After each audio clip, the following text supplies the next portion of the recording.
Okay, I've purchased this Easy Garage Storage ceiling mounting kit from EasyGarageStorageUSA.com, and I'm going to try to get my totes all stored up and put them on the ceiling. We're gonna see how we do. Eventually I will see if the first one goes up well, I will see what else I can put in totes and store away. I think I've got a good amount of ceiling space here and we can get them up. Right now I've got 10 totes.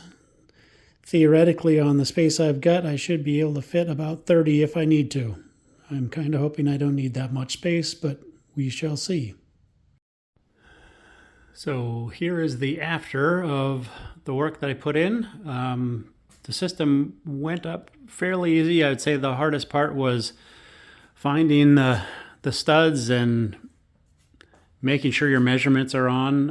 It took me a bit to get things properly squared up to get it all in place, but it is fantastic. I'm going to adjust the rails a little bit so that the boxes are a bit more centered, and I'm off to buy 5 more totes. So this is a fantastic project. It's gotten so much off of my garage floor after having just moved in and bringing 50 years worth of garbage with me. I am whittling down and toting only what's needed. So this is a fantastic way to store my stuff, and I recommend, if you've got the ability, put some QR codes on your stuff and you don't need to open them up to figure out what's inside them. So good luck, everybody.